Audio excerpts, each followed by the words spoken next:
vivido 5 meses no barco, por problemas de que non lle deixan cruzar o Atlántico a Armada Británica, vivindo dentro do barco durante 5 meses, e aí Viana volve de novo a actuar como apoio dos refugiados, repartindo 100.000 francos entre todos eles que lle mandan de Inglaterra, os republicanos están en Inglaterra. Ao final volven para Marrocos, os meten nun campo de concentración, os permiten salir, ao final consigue xestionar con os mexicanos de Francia un novo barco, e ao final de tantas peripecias logra chegar a México despois de todos eses sufrimentos, incertezas e medos de que podían ser devoltos a España nesa situación na que estaban. Bueno, como vedes, é unha historia que parece de película, realmente é de película, que estaba totalmente oculta e esquecida, haberá moitas seguramente como a del. El despois, no exilio, seguirá sendo moi activo en México hasta o ano 52, que cando morre, a súa muller chega no ano 47, estivo separado da súa muller sin sabelo previamente, cando marcha o 28 de xuño daqui, 11 anos sin ver a súa muller, non? E ademais con correspondencia moi medida, porque evidentemente estaba sometida a censura. E ao final, pois, como todos os exiliados, se dan conta a mediados dos anos 40 que a comunidade internacional lles dá as costas e que aquelas esperanzas que tiñan de que a guerra mundial arrastrara tamén a Franco, que estaba do bando de los alemáns e dos italianos, pero como final, pois, por toda esta cuestión da política internacional, Franco acaba sendo un aliado dos países occidentais que se supoña que eran defensores da democracia. Aí xa perden toda a esperanza, se queda en México hasta o final dos seus días, que no ano 52, cando finalmente morre.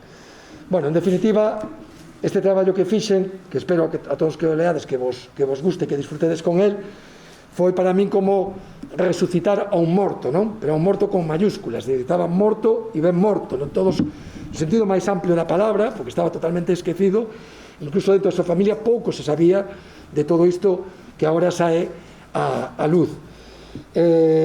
Por lo tanto, bueno, remato dicindo que espero tamén que ademais de popularizar a súa figura e que sexa moi coñecida por parte de toda a xente, a ver se alguén se anima a facer unha serie, unha película, porque ingredientes hainos para que se faga. Hoxe en día sería a mellor maneira de que todo o mundo coñeza a Viana, porque por desgracia ou por sorte ver cine e audiovisual, pois, como que entra máis que facer o esforzo de ler un libro, non? Como digo, ademais de popularizar a figura del, é evidente que agora xa tamén as cousas quedan encarriladas para que teña o mínimo recoñecemento que debe ter.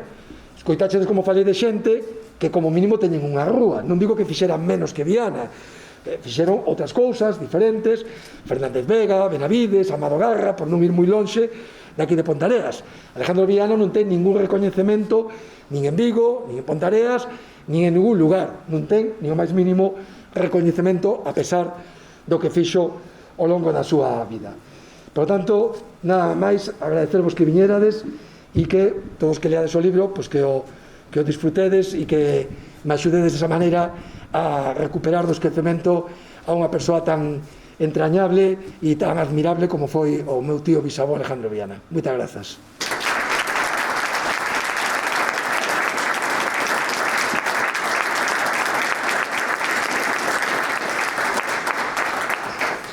Bueno, ademais, como se fixo esa tarde e hai xente que quere xa marchar, non vamos a fazer coloquio ni nada, ainda que calquera persoa que queira, falamos aquí. Libros, temos aquí libros que puxeron aí dunha librería, para quen queira levar o libro, que ninguén se sinta comprometido. A min, con que viñerades aquí e escoitares o que vos contei, me chegou de sobra, porque agora marchades a casa e sabedes quen é Alejandro Viana, con bastante luxo de detalles, que sabedes que eu me enrollo bastante cando falo destas cousas e outras. Entón, quen queira o libro, en todo caso, o tedes aquí para compralo e leválo. Vale? Muchas gracias.